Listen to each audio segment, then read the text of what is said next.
Hello बच्चों, welcome to ether a new study circle. बच्चों हम लोग बेसिक मैथमेटिक्स के लेक्चर 5 में आ चुके हैं। लेक्चर 1 से 4 तक हम लोगों ने क्या क्या पढ़ा था बच्चों? लेक्चर 1 में हमने पढ़ा था number system and proportions, ratio and proportions. Lecture 2 में पॉलिनोमियल्स, लेक्चर 3 में सेट थ्योरी, और जो लास्ट वीडियो लेक्चर 4 है उसमें हम लोगों ने बाइनोमियल एक्सपेंशन देखा बच्चों। अगर आपने नहीं देखा है तो आप पहले वो वीडियो जाके देख लो और फिर इस वीडियो को आप देखना। अभी भी देख लो, उनको भी देख लेना, ठीक है। अब बच्चों आज के लेक्चर में हम लोग जो टॉपिक पढ़ने वाले हैं वो है एपी, जीपी, एचपी। अब ये क्या होते हैं बच्चों, हम लोग देखेंगे। देखो बच्चों, सबसे पहले हम लोग पढ़ेंगे एपी। एपी का मतलब है बच्चों अरिथमेटिक प्रोग्रेशन। क्या होता है ये अरिथमेटिक प्रोग्रेशन, पहले देखते हैं। अगर बच्चों नंबर्स, डिजिट्स इस तरीके से लिखे हुए हैं कि जो पहला टर्म है, पहला टर्म जो है वो है आपका ए कोई एक नंबर हो सकता है, जैसे 1 2 3 4 5 6 एंड सो ऑन, कोई भी नंबर हो सकता है, 0.1 0.2, मतलब कोई भी रियल नंबर हो सकता है। दूसरा टर्म है वो पहले वाले में कुछ जोड़ के यानी सम करके, ऐड करके मिलता है। ए प्लस डी, हमने मान लिया कि हमने डी एक क्वांटिटी है, डी एक डिजिट है जो उसमें ऐड कर दी। तीसरा टर्म कैसे मिलता है? दूसरे वाले में फिर से वही टर्म ऐड करके, डी को ऐड करके, यानी कि ए प्लस डी में फिर से डी जोड़ेंगे तो क्या मिल जाएगा? ए प्लस 2d। और चौथा टर्म उसी तरीके से फिर से डी जोड़ दिया। ऐसे करते जाएंगे तो बच्चों एक सीरीज मिलेगी जिसको हम बोलेंगे अरिथमेटिक प्रोग्रेशन। यहां पर हम प्रोग्रेस कर रहे हैं। अब बच्चों यहां पर ध्यान से देखो, हर दो टर्म के बीच में, कॉन्जिक्यूटिव टर्म के बीच में जो डिफरेंस है वो कितना है? डी का अंतर है। इसका एक एग्जाम्पल बच्चों मैं यहाँ पर लिखता हूँ, जैसे कि एक सीरीज लिखी है 2 4 6 8 10 एंड सो ऑन। अब बच्चों जरा ध्यान से देखो, ए जो है आपका वो है 2। ए क्या है? 2, पहला टर्म। दूसरा टर्म क्या है? 4। 4 कैसे आएगा? पहले वाले टर्म में 2 ऐड करो तो 2 + 2 4। अब फिर से थर्ड टर्म में अगर हम दूसरे टर्म में 2 ऐड कर दें तो 4 + 2 6, 6 + 2 8, 8 + 2 10, यानी कि हर दो टर्म के बीच में, कॉन्जिक्यूटिव टर्म के बीच में डिफरेंस क्या है? 2 का। ये सीरीज जो बोली जाएगी बच्चों इसको एपी बोलेंगे। अब आप ये पढ़ क्यों रहे हो बच्चों? फिजिक्स में कभी कभी जैसे क्वेश्चन क्या आ जाते हैं कि मान लो दे रखा है कि 3 टाइम्स आर इन एपी, मतलब कि 3 टाइम है, 3 इवेंट ऑफ टाइम है जो कि एपी में है। अब एपी है आपको नहीं पता है तो कैसे करोगे? या 3 चार्जेस आर इन एपी, जब आप इलेक्ट्रिसिटी पढ़ोगे, मैग्नेटिज्म पढ़ोगे, तब आपको ये सब ध्यान में आएगा कि 3 चार्जेस आर इन एपी। तब क्या करोगे? तो आपको एपी पता होना चाहिए ना कि बच्चों एपी होता क्या है, या आपने पढ़ा होगा। अगर नहीं पढ़ा है इसलिए आप रिवाइज कर लो एक बार, ठीक है। तो ये तो आप समझ गए कि एपी क्या होता है। अब ये जो डी है बच्चों, डी जो डिफरेंस है हर दो टर्म के बीच का, पहला टर्म ए है 2, दूसरा है ए प्लस डी, तीसरा है ए प्लस 2d। ये जो डी है बच्चों जिसको हम हर एक कॉन्जिक्यूटिव टर्म में ऐड कर रहे हैं, इसको बच्चों कॉमन डिफरेंस बोलते हैं। कॉमन डिफरेंस जो सभी में कॉमन है, कॉमन डिफरेंस, ठीक है बच्चों। और ये पॉजिटिव भी हो सकता है, निगेटिव भी हो सकता है, जीरो भी हो सकता है। मतलब कि जैसे देखो, अगर इसी सीरीज को उल्टा कर दें, 10 मान लो 10 से स्टार्ट है, 8 6 4 2 0। अब इसमें देखो बच्चों, हर दो टर्म के बीच में डिफरेंस जो है वो कितना है? 8 - 10 कितना हो जाएगा? -2। 6 - 8 -2। देखो डी नेगेटिव आ रहा है, ये भी एपी है, बस ये क्या है? ये आगे प्रोग्रेस करते हुए घट रही है, मतलब हर एक टर्म जो है पहले वाले से कुछ कम हो रहा है। बात समझ गए? अब बच्चों यहाँ पर कुछ फॉर्मूले हैं वो देख लेते हैं। फॉर्मूला क्या है? बहुत सिंपल सी चीज़ है कि अगर मान लो कोई एपी लिखी हुई है और आपसे कोई एक कॉन्जिक्यूटिव, मतलब जैसे कि ये तो इनफाइनाइट सीरीज तक भी हो सकता है। अब आपसे कोई पूछ ले कि इतने टर्म को, इन 5 टर्म को देखकर बताओ कि इसका 10th टर्म क्या होगा, या मैं 6th टर्म, 7th टर्म क्या होगा। तो अगर मुझे किसी एपी का nth टर्म पता करना है, nth यानी कि कोई भी टर्म हो सकता है वो, तो उसका फॉर्मूला क्या है बच्चों? a पहला वाला टर्म प्लस n-1, जो n है वो कोई एक टर्म है जो आपको पता करना है, वो डिजिट पता करनी है, n-1 इंटू डी। डी जहां पर क्या है? आपका कॉमन डिफरेंस। इसका बच्चों हम लोग एक एग्जाम्पल देख लेते हैं। जैसे यही एक सीरीज थी आपकी, ये एक एपी है। अब मैं आपसे कहूं इसका मुझे 8th टर्म बताओ क्या होगा, तो आप सिंपल सा 8th टर्म का n की जगह 8 रखो। 8th टर्म क्या होगा? पहला वाला जो फर्स्ट टर्म a है, a यहाँ पर कितना है? a है 2, और डिफरेंस कितना है? डिफरेंस भी 2 है इस केस में, पर्टिकुलर केस में। तो a की वैल्यू रख दी n-1। n आपको 8th टर्म पता करना है, 8 - 1 इंटू डी यानी कि 2। तो इसको सॉल्व कर लो बच्चों, ये कितना हो जाएगा? 2 + 8 - 1 7, 7 2 ज़ा 14, तो 14 + 2 16, देखो 16 आया, ये आंसर है। आप ऐसे भी चेक कर सकते हो, पहला टर्म, दूसरा टर्म, तीसरा टर्म, चौथा टर्म, पांचवा टर्म। अब जो 6th टर्म होगा 10 + 2 12, 7th टर्म क्या हो जाएगा, ये जो 7 टर्म होगा 12 + 2 14, और 8th टर्म क्या हो जाएगा 14 + 2 16, देखो 16 आ रहा है। तो मतलब इससे आप डायरेक्ट पता कर सकते हो, आपको पूरी सीरीज जाने, क्योंकि आप 8th 9th 10th तक तो पता कर सकते हो, लेकिन अभी आपसे मैं कह दूं कि 99th टर्म क्या होगा, तो आप गिनने तो बैठोगे नहीं, इसलिए याद कर लो। ये बात समझ गए बच्चों, एक बार इसको देख लो। उसी तरह बच्चों अगर मैं आपसे कह दूं कि कुछ एक एपी लिखी हुई है और उसके एन टर्म का सम बताओ, सम यानी कि मैं कह दूं कि इस एपी के, इस अरिथमेटिक प्रोग्रेशन के शुरुआत के 4 टर्म का आप ऐड बताइए, यानी सम बताइए, तो आप क्या करोगे, 2 + 4 4 + 6 6 + 8 4 2 6 6 6 12 12 + 8 20, आप आराम से बता दोगे। अब मैं कह दूं 99 टर्म का जो है इसका सम बताओ, तो आप लिख के जोड़ने तो बैठोगे नहीं, तो उसके लिए एक हमारे पास फॉर्मूला है, sum of n terms of AP क्या होता है बच्चों, n/2 ब्रैकेट में 2a + n-1 × d। अब इसी में बच्चों हम एक एग्जाम्पल देख लेते हैं, यहाँ पर कई जगह बची है, हाँ यहीं पर देख लेते हैं। मान लो मैं 8 टर्म का इसके, या छोड़ो ज़्यादा वो कैलकुलेशन करनी पड़ जाएगी, 4 टर्म का सम हमने 20 निकाला, डायरेक्ट निकाल के देख लेते हैं, यानी sum of 4 terms of this AP क्या होगा, n यानी कि कितने टर्म 4/2 ब्रैकेट में 2a कितना है 2 + n-1 यानी कि 4 - 1 इंटू d कितना है बच्चों, d है 2। इसको बच्चों जरा सॉल्व कर लो, तो ये क्या था, पहले मैं ब्रैकेट को सॉल्व करता हूँ, तो ब्रैकेट में क्या है बच्चों 4/2 2 हो गया, 2 2 = 4 + 4 - 1 3 3 2 = 6, ये कितना हो जाएगा बच्चों, इसको सॉल्व करो, 4 + 6 10 10 2 = 20। देखो यहाँ से डायरेक्ट आंसर आ गया आपका, आपको पूरा जोड़ के देखने की जरूरत नहीं है 2 + 4 + 6 + 8, क्योंकि बच्चों यहाँ पर 4 टर्म थे तो आप जोड़ भी सकते हो। अभी मैं 100 टर्म कह दूँ तो आप नहीं जोड़ पाओगे, मतलब जल्दी नहीं जोड़ पाओगे, पता चला आप सुबह से शाम तक जोड़ ही रहे हो। ठीक है बच्चों, इसका एक अल्टरनेटिव फॉर्मूला भी है कि अगर आपको किसी एपी का लास्ट टर्म पता है तो आप डायरेक्ट भी बता सकते हो कि उसका सम क्या होगा। कैसे बच्चों, S = sum of n terms, इसको n लिख देते हैं, sum of n terms of AP = n/2 bracket में पहला term plus last term a + l। इसी में देख लो बच्चों 4/2 एग्जाम्पल के तौर पे, अगर 4 टर्म का हमको ऐड निकालना है, ये 2 4 6 8 10, इस एपी के 4 टर्म का ऐड निकालना है। अब मान लो हमको 4 ही टर्म पता है, तो पहला वाला 2 है और लास्ट टर्म क्या है 8 है, तो जरा इसमें पुट करते हैं n/2 4/2 a पहला टर्म और लास्ट टर्म क्या है बच्चों 2 4 6 8, इसको बच्चों सॉल्व कर लो, 2 8 + 2 10, देखो 20 आ गया। मतलब अगर आपको लास्ट टर्म पता है तब भी आप ये फॉर्मूला लगा सकते हो, तो ये दोनों आप अपने जिस हिसाब से क्वेश्चन में दिया हो उस हिसाब से आप यूज कर सकते हो। ठीक है बच्चों, अब बच्चों ये आपको पता ही होगा कि अरिथमेटिक मीन क्या होता है। अरिथमेटिक मीन बच्चों क्या होता है कि अगर मान लो जितने भी नंबर हैं, मान लो 4 नंबर हैं, उनको सबको जोड़ दो और divided by number of terms, यानी कि डिवाइडेड बाई 4। जैसे कि यहीं पर अगर मैं कहूँ कि 2 4 6 8 का अरिथमेटिक मीन बताओ, तो आप कैसे बताओगे, 2 + 4 + 6 + 8 अपॉन में 4, ये आप सॉल्व कर दोगे, आराम से बता दोगे।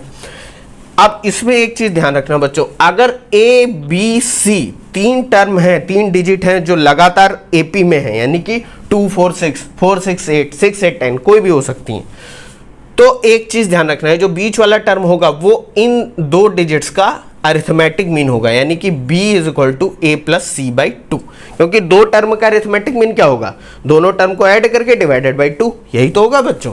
तो ये चीज थोड़ा ध्यान रखना कि if A B C are in AP, B = A + C/2, ये बच्चों थोड़ा ध्यान में रखना, ध्यान में सब कुछ रखना है, एक बार इसको देख लो। ठीक है बच्चों, आगे बढ़ते हैं। अब क्या है बच्चों कि अगर n टर्म्स है, arithmetic mean of n terms है अगर, तो मैंने जैसे कि बताया जितने टर्म्स हैं उन सब को जोड़ दो divided by number of terms, तो अरिथमेटिक मीन क्या हो जाएगा a1 + a2, मान ले नंबर ऑफ टर्म्स है, a3 and so on divided by n। बात समझ गए। इसी से बच्चों कुछ निकल के आता है, ये आप ध्यान रखना। अगर आपसे मैं बोलूं सम ऑफ फर्स्ट 9 नेचुरल नंबर बताओ, तो आप क्या करोगे 1 + 2 + 3 + 4 + 5 + 6 + 7 + 8 + 9, इसको जोड़ने बैठ जाओगे। अब मैं कहूँ सम ऑफ फर्स्ट 99 नंबर्स बताओ, तो उनको भी आप जोड़ने बैठ जाओगे। जोड़ने मत बैठो, डायरेक्ट एक ये फॉर्मूला है, इसको ध्यान में रखना। सिग्मा एन यानी sum of n natural numbers. n natural numbers यानी कि 1 + 2 + 3 and so on up to n कुछ भी हो सकता है।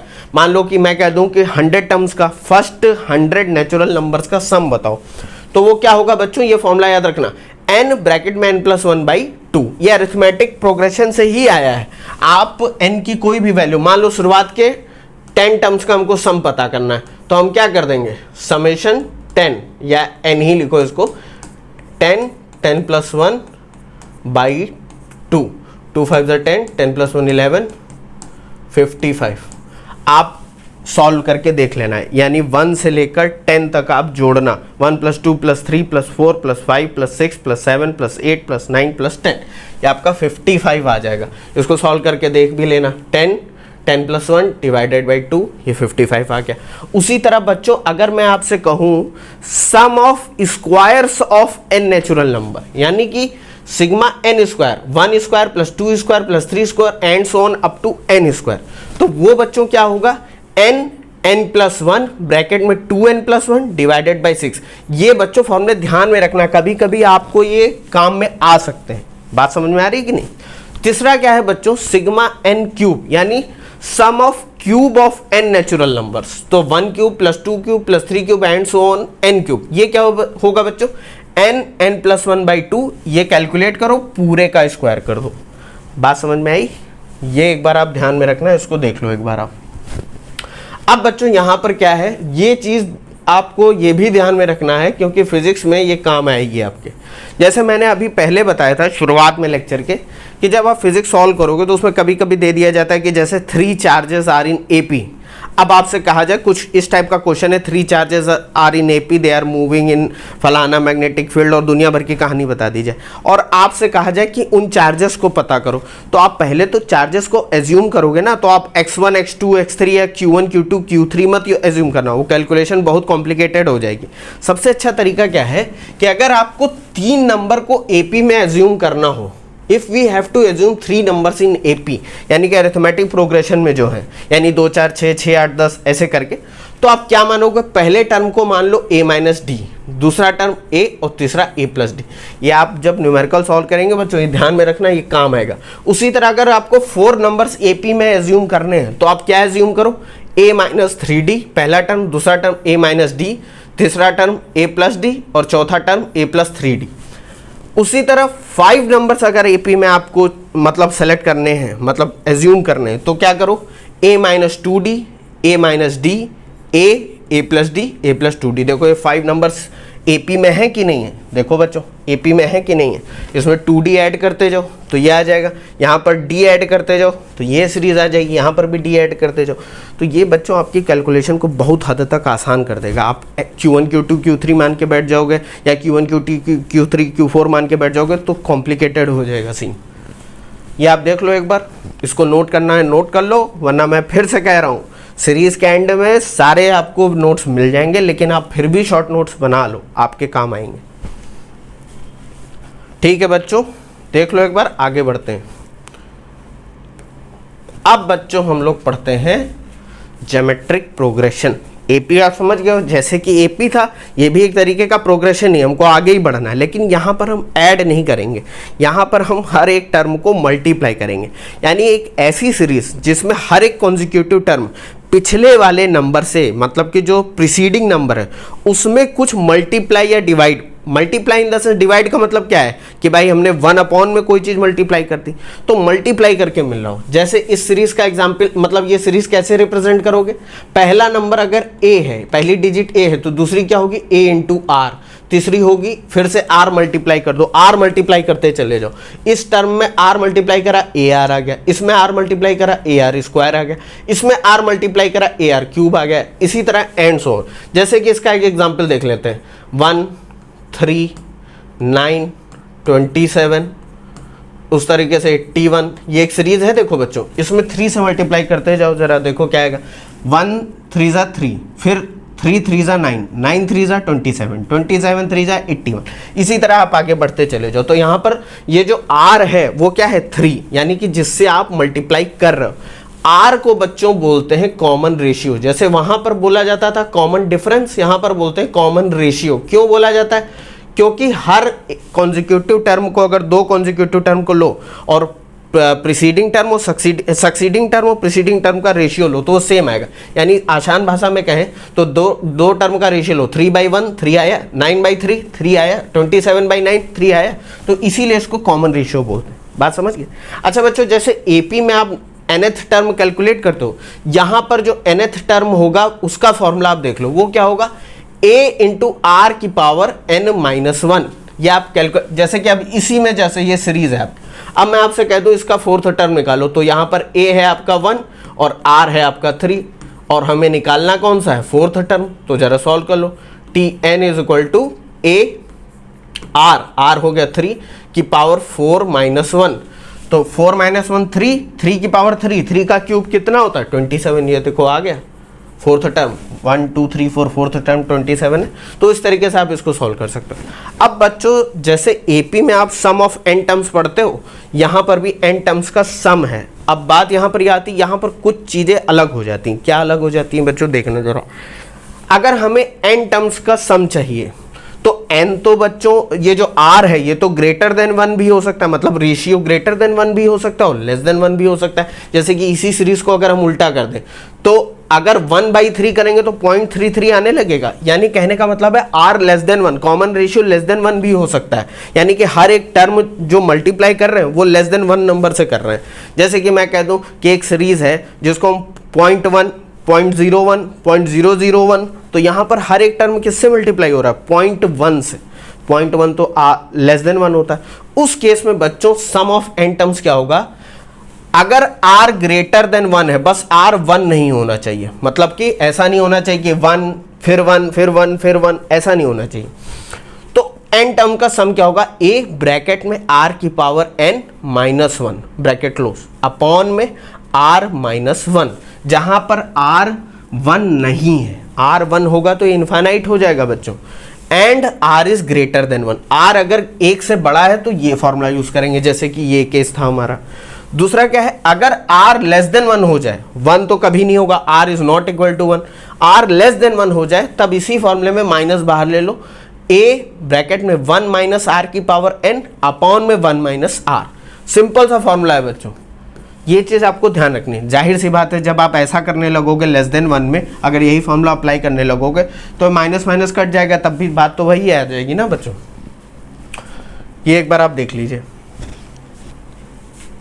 अब बच्चों बात आती है sum of infinite GP. Infinite GP मतलब ये टर्म अगर इनफाइनाइट तक चलते चले जाए, मतलब कि अनंत, तो बच्चों आप जरा दिमाग लगाओ। अगर आप पूछोगे सर अगर ये इनफाइनाइट तक चले जाएंगे तो इनका सम भी तो इनफाइनाइट होगा, बिल्कुल सही बात है। लेकिन इस केस में जो कॉमन रेशियो है वो ग्रेटर देन 1 है। देखो 3 आ रहा है, तो अगर किसी जीपी में common ratio r greater than 1 है तो उस जीपी के इनफाइनाइट टर्म का सम भी इनफाइनाइट होगा। ऐसे infinite is equal to infinite जो आपने लिखा था मॉड r, यानी कि एब्सोल्यूट वैल्यू की बात कर रहे हैं। मैंने फिर बताया था, आप नंबर सिस्टम में जाके देख लेना एब्सोल्यूट वैल्यू क्या होती है। Mod r is greater than और इक्वल टू 1। ये सीरीज कहलाएगी डाइवर्जिंग। डाइवर्जिंग मतलब कि ये सीरीज कभी खत्म नहीं होगी, ये अनंत रहेगी। बात समझ में आ रही? तभी तो इसका इनफाइनाइट आ रहा है सम। लेकिन एक केस ऐसा भी हो सकता है बच्चों कि वो सीरीज कन्वर्ज हो जाए, मतलब एक टाइम के बाद जाकर वो खत्म हो जाए। ऐसी कौन सी सीरीज होती है? खत्म मतलब इन द सेंस वो एक्यूरेटली खत्म नहीं होगी, लेकिन उसका सम लगभग की एंड तक जाते जाते वो लास्ट टर्म 0 को पहुंचने लगेगा। जैसे एक एग्जांपल देता हूं मैं बच्चों, यहाँ कहाँ लिख दूँ? यहाँ पर देखो, अगर ऐसे लिखा हुआ पहला टर्म है 0.1, दूसरा टर्म है 0.01, तीसरा टर्म है 0.001, चौथा टर्म है 0.0001। देखो बच्चों ये भी तो जीपी है कि नहीं है? हर एक टर्म 0.1 से मल्टीप्लाई हो रहा है कि नहीं हो रहा है? देखो पहला टर्म a है 0.1, दूसरा टर्म क्या है? इसको 0.1 से मल्टीप्लाई करो तो 0.1 इंटू 0.1 क्या हो जाएगा? 0.01। उसी तरह इसको फिर से 0.1 से मल्टीप्लाई करो तो 0.001। ये चलता चला जाएगा इनफाइनाइट तक। यहाँ r की वैल्यू देखो लेस देन 1 है, 0.1 का मतलब क्या है? Less than. ऐसे केस में जो जीपी होती है उसका सम कन्वर्ज हो जाएगा, मतलब कन्वर्ज यानी कि ये देखो ये नंबर जो है बच्चों ये जीरो की तरफ पहुंच रहा है, जीरो की तरफ बिल्कुल करीब होता जा रहा है, जीरो के पास जा रहा है। इस सीरीज को बच्चों हम कन्वर्जिंग जीपी बोलते हैं। और उस केस में जो सम ऑफ इनफाइनाइट टर्म होता है वो होता है a upon 1 minus R. Simple सा फॉर्मूला है, जहां पर r लेस देन 1 होना चाहिए तभी आपकी सीरीज कन्वर्जिंग होगी, क्योंकि इनफाइनाइट सीरीज का सम इनफाइनाइट ही होगा। अगर r ग्रेटर देन 1 है, r लेस देन 1 है तो वो सीरीज कन्वर्जिंग होगी और उसका सम a अपॉन 1 माइनस आर। ये समझ गए हो बच्चों? समझ, इसमें ऐसा कौन सी रॉकेट साइंस है जो आपको समझ में नहीं आ रही, ये बहुत सिंपल सा है। उस जैसे बच्चों हम लोगों ने अरिथमेटिक मीन निकाला था दो नंबर्स का, ए और सी, A B C A P में थे, तो अरिथमेटिक मीन क्या था, a plus c by two, b is equal to a plus c by two. या arithmetic mean of two numbers क्या होता है, मान लो दो नंबर ए और बी हैं तो ए प्लस बी बाई टू। उसी तरह ज्योमेट्रिक मीन बच्चों दो नंबर का होता है अंडर रूट ए बी, यानी कि दो नंबर को मल्टीप्लाई करो उसका स्क्वायर रूट ले लो। बात समझिए। और एक चीज़ बच्चों ध्यान रखना, ये बहुत ज़रूरी चीज़ है कि अगर आपके दो नंबर्स हैं ए और बी तो उनका अरिथमेटिक मीन हमेशा उनके ज्योमेट्रिक मीन से ज़्यादा होगा। ये आप करके भी देख सकते हो। जैसे कि 4 और 4 दो नंबर हैं, दोनों ही 4 हैं मान लो, और हम उसका ज्योमेट्रिक एम लें, अरिथमेटिक मीन लें, तो 4 प्लस 4 डिवाइडेड बाई 2 कितना हो जाएगा बच्चों, 4 प्लस 4 8 डिवाइडेड बाई 2 4 आया। और अगर हम इसका ज्योमेट्रिक मीन ले लें तो अंडर रूट में 4 इंटू 4 4 स्क्वायर, वो भी आ जाएगा 4। तो अरिथमेटिक मीन ज़्यादा हो सकता है और बराबर भी हो सकता है। अब दूसरा केस ले लो, 2 और 4 ले लो, तो 2 plus 4 divided by 2 arithmetic mean 4 plus 2 6 6 divided by 2 3 आ गया। और इसका ज्योमेट्रिक मीन लो जरा, तो 2 इंटू 4 कितना हो जाएगा बच्चों, 2 4 सा 8, 8 का स्क्वायर रूट 3 से कम होगा कि नहीं? सोचो जरा कितना होगा 8 का स्क्वायर रूट 2 अंडर रूट 2, यही तो होगा बच्चों। 2 अंदर चला जाएगा, 2 का स्क्वायर 4 4 2 सा 8। अब अंडर रूट 2 की वैल्यू क्या होती है 1.414, तो 2.8 समथिंग कुछ आने लगेगा कि नहीं आने लगेगा? देखो 3 से कम है तो अरिथमेटिक मीन हमेशा ज्योमेट्रिक मीन से क्या होगा, या तो ज़्यादा होगा या बराबर होगा। दोनों ही केसेस मैंने आपको बता दी। ये बच्चों एक बार आप देख लो, ठीक है बच्चों। आगे बढ़ते हैं। अब जैसे बच्चों मैंने आपसे बताया कि अगर आपको 3 नंबर अरिथमेटिक प्रोग्रेशन में लेने हो, 4 नंबर लेने हो, तो आप उनको एज्यूम क्या करोगे? उसी तरह बच्चों अगर 3 नंबर आपको जीपी यानी ज्योमेट्रिक प्रोग्रेशन में एज्यूम करने हैं तो क्या करोगे? पहला नंबर होगा आपका ए अपॉन आर, दूसरा नंबर होगा ए और तीसरा नंबर होगा ए आर। ये ध्यान रखना बच्चों, ये काम आएगा आपके। अगर आप बायो के भी हो तब भी काम आएगा, और मैथ वालों को तो पूरा चैप्टर ही ये पढ़ना है आगे चल के। 4 नंबर अगर जीपी में एज्यूम करने हैं तो कौन कौन से? A upon r cube, a upon r, a r cube. जैसे बच्चों वहां पर भी ध्यान होगा आपको, ए माइनस 3D लेते थे, ए माइनस डी, ए प्लस डी, ए प्लस 3D। यहाँ पर उसी 3 को हम पावर में ले जाएंगे, a upon r cube, a upon r, a r cube. ये 4 नंबर जीपी में एज्यूम करेंगे। अगर 5 नंबर जीपी में एज्यूम करने हो तो ए अपॉन आर स्क्वायर पहला, ए अपॉन आर दूसरा, ए तीसरा, ए आर चौथा और ए आर स्क्वायर पांचवा। ये ध्यान में रखना बच्चों, ठीक है बच्चों। इसको देख लो एक बार। अब बच्चों ये लास्ट हार्मोनिक प्रोग्रेशन है, इसको मैं देखो बच्चों थोड़ा सा बताऊंगा क्योंकि ज़्यादा यूज में भी आपके आएगा नहीं। जो यूज में आएगा वो मैंने यहाँ पर लिख दिया है, देख लेते हैं ये होता क्या है। ये बच्चों बहुत सिंपल है। अगर कोई अरिथमेटिक प्रोग्रेशन लिखा हुआ है A1 A2 A3 A4, ये टर्म AP में है, जैसे कि 2 4 6 8 10 12 ऐसे करके लिखी हुई। अगर मैं हर एक टर्म का रेसिप्रोकल ले लूँ तो जो सीरीज मिलेगी मुझे वो हार्मोनिक प्रोग्रेशन होगा।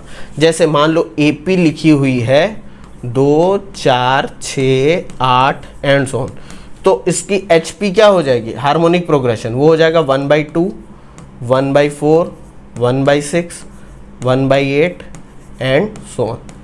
बस इतना ही है बच्चों, ज़्यादा दिमाग नहीं लगाना है इसमें, यह हार्मोनिक प्रोग्रेशन हो जाए। अब जैसे AP का n टर्म होता है, nth टर्म होता है, तो A plus n minus 1 into D, तो nth टर्म ऑफ HP क्या हो जाएगा बच्चों 1 upon nth term of AP। यही तो बच्चों nth टर्म ऑफ AP जो होगा उसका रेसिप्रोकल ले लो, वो हमारा HP का nth टर्म हो जाएगा। बात समझ गए? ये एक बार देख लेना फॉर्मूला।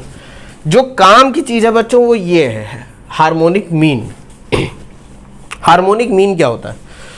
अगर आपने हार्मोनिक प्रोग्रेशन लिख लिया है तो आप मान लो n टर्म का हमको मीन चाहिए, तो पहले आप इसका अरिथमेटिक मीन ले लो। क्या होगा, सारे टर्म n टर्म को ऐड कर दो डिवाइडेड बाई n, यही तो करोगे बच्चों आप। जैसे कि मान लो ये n टर्म होते तो 1/a1 plus 1/a2 plus 1/a3 and so on upon में n। ये जो आपका अरिथमेटिक मीन आया है इसका आप रेसिप्रोकल ले लो, वो हो जाएगा हार्मोनिक मीन। तो हार्मोनिक मीन बच्चों n टर्म का क्या होगा, n अपॉन में 1/a1 plus 1/a2 plus 1/a3 and so on. अगर दो नंबर का हार्मोनिक मीन इसी फॉर्मूले से निकाल लो, तो अगर दो नंबर a और b हैं तो क्या हो जाएगा 2 अपॉन में 1/a प्लस 1/b। इसको सॉल्व करोगे तो ये आ जाएगा बच्चों। तो ये चीज ध्यान रखना, दो नंबर का हार्मोनिक मीन बच्चों क्या होता है 2ab अपॉन में a प्लस b। बात समझिए। अब बस एक चीज और देख लो फिर हम लोग खत्म करते हैं इस टॉपिक को। क्या है बच्चों, अरिथमेटिक मीन, ज्योमेट्रिक मीन और हार्मोनिक मीन में रिलेशन होता है। क्या होता है, अगर geometric mean of two number a और b का अंडर रूट ए बी है तो ज्योमेट्रिक मीन का स्क्वायर होता है arithmetic mean into harmonic mean. ये चीज़ ध्यान रखना, ये चीज़ हमेशा ध्यान रखना कि ज्योमेट्रिक मीन का स्क्वायर यानी दो नंबर अगर हैं हमारे पास a और b तो ज्योमेट्रिक मीन का square arithmetic mean into harmonic mean के बराबर होगा। और एक चीज़ और ध्यान रखना, ये जो एरो मैंने बनाया है क्या ध्यान रखना, यहाँ पर मैं लिख देता हूँ बच्चों, यहाँ पर लिख देता हूँ, ये आपको ध्यान में आ ही गया होगा।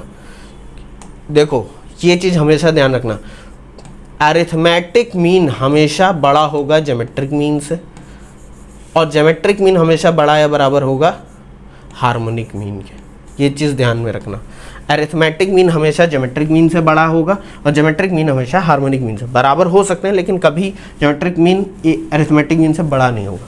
ये मैथमेटिकल रूल है बच्चों, ये सिंपल सा है, ये देखकर भी आपको मैंने बता दिया था। ठीक है बच्चों, ये एक बार देख लो आप लोग।